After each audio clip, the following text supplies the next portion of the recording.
I accidentally dated my ex-best friend. When I entered a new relationship, I was honest and told him everything. Now he insults me about my colorful past. Me, 26-year-old female, dipped into my savings and got Mike, my boyfriend, 27, a PS5 for his birthday yesterday. He knew he was getting the PS5 because he told me that the PS5 is the only thing he wants. From the moment the new console was announced, he had been talking about it non-stop. Every conversation seemed to circle back to the PS5, from the games he was excited to play to the new features he couldn't wait to try out. It was clear that this was more than just a gift, it was a dream come true for him. We've been together for 4 years, so the cost didn't matter to me. I saved up for months, carefully setting aside money from my paycheck, because I wanted to see the look of pure joy on his face when he unwrapped it. That is until I found out what he thinks about me. Some background. When I was 18, I was involved with Jake, a guy who I met online. Jake was charming, funny, and we instantly clicked. Our online chats quickly turned into late-night phone calls, and soon after, we decided to meet in person. Those 3 months with Jake were fun and full of excitement, but our relationship fizzled out as quickly as it began. We realized we wanted different things and decided to end things on amicable terms. Shortly after, I moved on with Adam, a guy from work. Adam was different from Jake, more mature, more grounded. We started off as friends, bonding over shared projects and office jokes. One thing led to another, and before I knew it, we were dating. Our relationship was steady and comfortable, and for a while, it seemed perfect. But a couple of months into our relationship, I discovered that Jake and Adam were actually really close friends. They had grown up together, shared countless memories, and were practically inseparable. I didn't know Jake long enough to meet his friend group, so I had no idea. The realization hit me hard. I felt guilty, embarrassed, and a bit betrayed by the universe for putting me in such an awkward situation. After finding out, I took some time off dating to reflect and heal. I needed to clear my head and figure out what I wanted in a relationship.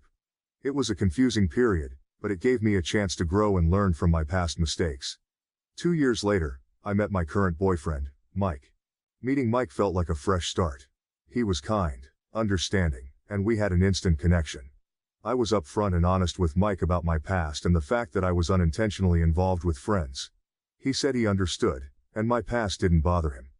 For the first time in a long while, I felt hopeful about a relationship. When I got into a relationship with Mike, I was upfront and honest about my past and the fact that I was unintentionally involved with friends. I remember the conversation vividly. We were sitting in his cozy apartment, the soft glow of the evening light filtering through the windows. My heart was pounding because I knew that this was a make-or-break moment for us. I didn't want any secrets between us, and I felt that he deserved to know everything. I took a deep breath and told him about Jake and Adam, explaining how I had met Jake online and dated him briefly, only to later find out that Adam, my next boyfriend, was his close friend. I laid it all out there, my voice trembling slightly as I recounted the story. I emphasized that it was never my intention to cause any drama or to hurt anyone. I just wanted him to understand my past and the lessons I had learned from it. Mike listened intently, his expression calm and thoughtful. When I finished, there was a moment of silence that felt like an eternity. Then, he reached out and took my hand, giving it a reassuring squeeze. He looked me in the eyes and said, "I understand. Your past doesn't bother me. We all have things we've been through, and what matters is who we are now and how we treat each other." His words were like a balm to my anxious heart. I felt a wave of relief and gratitude wash over me. In that moment, I believed that Mike was someone who truly accepted me for who I was, flaws and all. It made me feel secure and loved, and it strengthened my resolve to build a future with him. But everything seems to be a lie after what happened last night at his party. The anticipation had been building for weeks. I had carefully planned the surprise, imagining the look on Mike's face when he saw the PS5. I even wrapped it up in his favorite color and added a big shiny bow. When I showed up with the PS5, Mike and his friends were already in high spirits, the room buzzing with laughter and chatter. As I walked in, I felt a surge of excitement and nervousness. The moment they saw the PS5, the room erupted. Mike and his friends were screaming with joy, their faces lighting up with sheer delight. Mike's eyes widened, and he let out a whoop of excitement, rushing over to grab the box from my hands. His friends gathered around, clapping him on the back and cheering. For a brief moment, I felt a sense of accomplishment and happiness. I thought I had made his birthday unforgettable. His best female friend Jessica laughed and said, "I wish I was a thought so I could afford a PS5 too." The words hit me like a slap in the face. It felt as if the room suddenly went silent. The laughter and joy from moments ago replaced by a cold, biting tension. I looked at her with an, "Excuse me?" look on my face, my mind racing to comprehend what she had just said. My heart pounded, and a mix of shock and anger surged through me. Jessica's comment was not just a joke, it was a deliberate, hurtful jab. She stood there with a smug smile, clearly enjoying the discomfort she had caused. The audacity of her words left me speechless for a moment. When I finally found my voice, I managed to ask, "What did you just say?" My tone was a mix of disbelief and rising anger. Instead of apologizing, Jessica just shrugged and said, "Never mind," before turning and walking away as if nothing had happened. Her dismissal was infuriating. It was as if she didn't even see me as a person worthy of respect, as if my feelings didn't matter at all.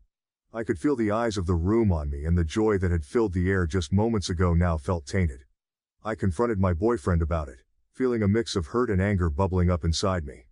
I pulled him aside, away from the noise and laughter of his friends, and asked, "Why would Jessica say something like that?" He looked at me, his expression casual, almost dismissive, and said, "She's just messing with you. You can't take a joke?" His response made my blood boil. It was as if he was completely oblivious to the sting of Jessica's words, or worse, he didn't care. "A joke?" I repeated, my voice shaking with disbelief. "Why is she even calling me names to begin with?" I pushed further, needing to understand why someone who was supposedly his friend felt comfortable insulting me so casually. He sighed, as if I was being unreasonable, and said, "Well, everyone knows you were a thought before you met me." His words were like a punch to the gut. My heart sank as the realization hit me. This wasn't just Jessica's cruel comment, it was something deeper, something he apparently believed too. I asked him to explain how I was a thought before him, and he said, "You know, messing with best friends?" His words cut deep, and I felt a lump form in my throat. I had been honest with him about my past, thinking it was something we had moved past together. Hearing him casually throw it back in my face was like reliving that painful chapter all over again. He then patted me on the shoulder, a gesture that felt condescending rather than comforting. "It's okay," he continued, as if he was doing me a favor. "You're not who you were back then. If I could get over your colorful past and thought mentalities, to give you a chance, then you could get over Jessica's comments and give her another chance." His words were a twisted attempt at justification, and they made me feel small and unworthy. The way he framed it, as though he had graciously overlooked my supposed flaws, was both patronizing and hurtful. It became painfully clear that he didn't truly respect or value me, despite the facade of understanding he had maintained for years. I didn't say anything. My mind was racing, but I felt strangely calm. Words failed me. There was nothing left to say that could express the betrayal and hurt I was feeling. I just got up, my movements slow and deliberate, as if in a daze. I walked over to the gift table, my eyes fixed on the PS5 that had once symbolized my love and effort.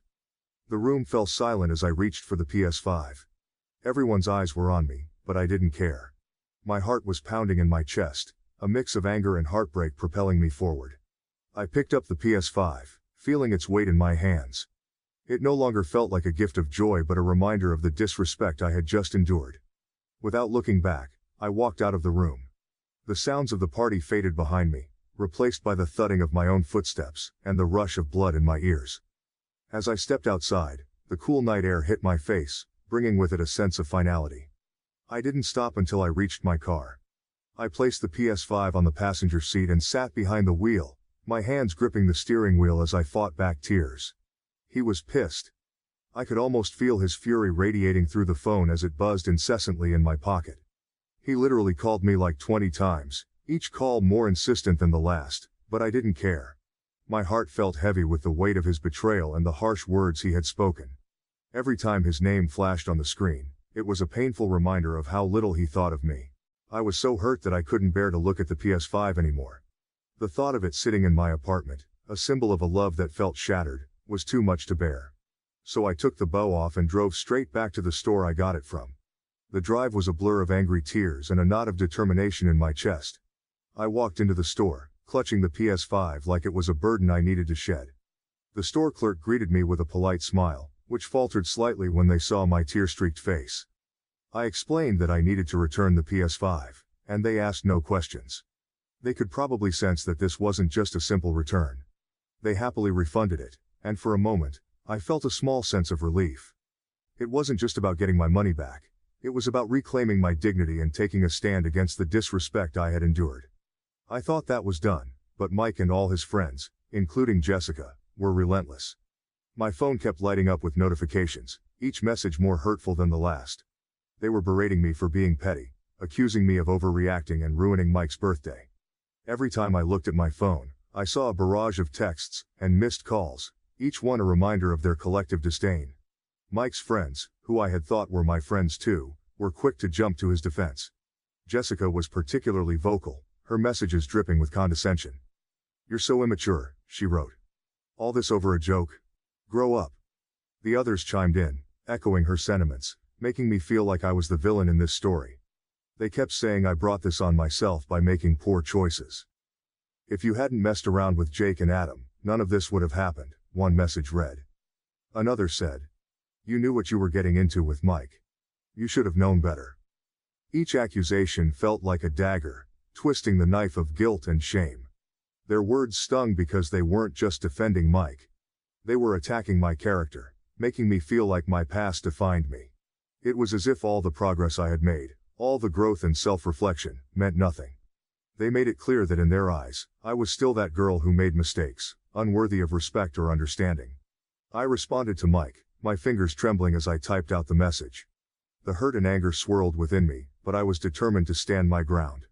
I told him that he deserves better than me, my words laced with sarcasm and bitterness. "Find someone who wasn't a thought, and get the PS5 from them because I returned it," I wrote, hitting send before I could second-guess myself. There was a moment of silence, a pause in the barrage of notifications, as if he was taken aback by my response. I imagined him reading my message, his face contorting with frustration and disbelief. I knew my words would sting, but I wanted him to understand just how deeply he had hurt me. His reply came quickly, a flurry of angry texts accusing me of being petty and vindictive. "You're the biggest AH for returning it," he wrote, his anger palpable even through the screen. "You should be happy I ignored your colorful past." Each message was a slap in the face, a reminder of how little he valued my feelings and how he twisted the narrative to make me the villain. But I didn't care. I felt a strange sense of liberation in standing up for myself, in reclaiming a small piece of my dignity. Returning the PS5 wasn't just an act of defiance, it was a declaration that I wouldn't be defined by his or anyone else's judgment. It was my way of saying that I deserved better, even if he didn't believe it. Mike's friends didn't let up. For weeks, they went on and on berating me, their messages flooding my phone day and night. Jessica, especially, seemed to take a perverse pleasure in hounding me. "You think you're so much better than us?" she would taunt. "You're just a coward who couldn't handle a little joke." The constant barrage of negativity was exhausting, but I refused to let them break me. Mike wasn't any better. He continued to call and text, alternating between anger and pleading. "I'm sorry, okay? Just come back and we'll talk," he would say in one breath, only to follow it up with, "You're acting like a child. Grow up and stop being so dramatic." His attempts to manipulate my emotions only strengthened my resolve. Finally, I knew I had to end things with Mike once and for all. I called him, my voice steady despite the storm of emotions raging inside me. "Mike, this isn't working," I said firmly. "I'm done with you and your friends. Don't contact me again." He tried to interrupt, but I continued. "If you keep harassing me, I'll call the police. This needs to stop." There was a long pause on the other end of the line. When he finally spoke, his voice was cold and bitter. "Fine, do whatever you want," he snapped, before hanging up. The days that followed were a whirlwind of emotions, but slowly, I began to feel a sense of relief. The constant dread I had felt for weeks began to lift, replaced by a growing sense of peace. I realized that by standing up for myself, I had taken the first step towards reclaiming my self-worth. Life started to get better. I surrounded myself with friends who truly cared about me, people who valued and respected me for who I was. I focused on my work, my hobbies, and the things that brought me joy. The money I got back from the PS5 refund became a small celebration fund. I treated myself to a spa day and bought a new book I had been eyeing for months. In time, I came to see the breakup as a blessing in disguise. I had dodged a bullet, and I was grateful for the chance to start anew. The experience had taught me the importance of self-respect and the value of being with someone who truly appreciated me. I knew now that I deserved better, and I was determined never to settle for anything less. From this whole ordeal, I've learned a lot, and I want to share these lessons with you all. First and foremost, I've learned the importance of self-worth and boundaries. It's crucial to recognize your own value and not let anyone diminish it. Setting and enforcing boundaries is essential for maintaining your self-respect and emotional well-being. I realized I deserve to be treated with respect, and it's okay to demand that. Honesty and transparency are vital in any relationship, but they must be met with mutual respect and understanding. If someone uses your honesty against you, it's a huge red flag. Trust and respect are the foundations of a healthy relationship. If a partner or their friends make you feel belittled or disrespected, it's a sign that the relationship might not be as healthy or supportive as it should be. Standing up for yourself is another big lesson. It's important to assert your boundaries and take action when you're being mistreated. Whether it's through direct confrontation or seeking external help, standing up for yourself is necessary for your own mental and emotional health. It might be tough, but it's absolutely worth it. I also learned the value of having a strong support system. Surrounding yourself with friends and loved ones who genuinely care about you provides strength and support during difficult times. They can help remind you of your worth and what you truly deserve. Going through this experience has shown me that growth often comes from adversity. Difficult experiences can teach you a lot about what you truly want and deserve in life and relationships. They can help you make better choices in the future and become a stronger person. Lastly, it's crucial to listen to red flags in a relationship. Disrespect, manipulation, and belittlement are signs that shouldn't be ignored. Taking them seriously is crucial for your well-being. I hope my story helps you understand the importance of these lessons. Remember, you deserve to be treated with respect and love. Don't settle for anything less. Some of the wholesome comments on this story. Comment 1. I'm so confused. But maybe that's because I'm an old lady who got married around the time you were in kindergarten. Hey, if anyone was wrong in the Jake, Adam incident, it was Adam. You might have dated friends, but he dated his best friend's ex. That's on them to figure out. And Adam's mistake only. B. Where I come from, dating 3 dudes in 7 years does not have a colorful past. Did hoe get a new definition since the early 2000s?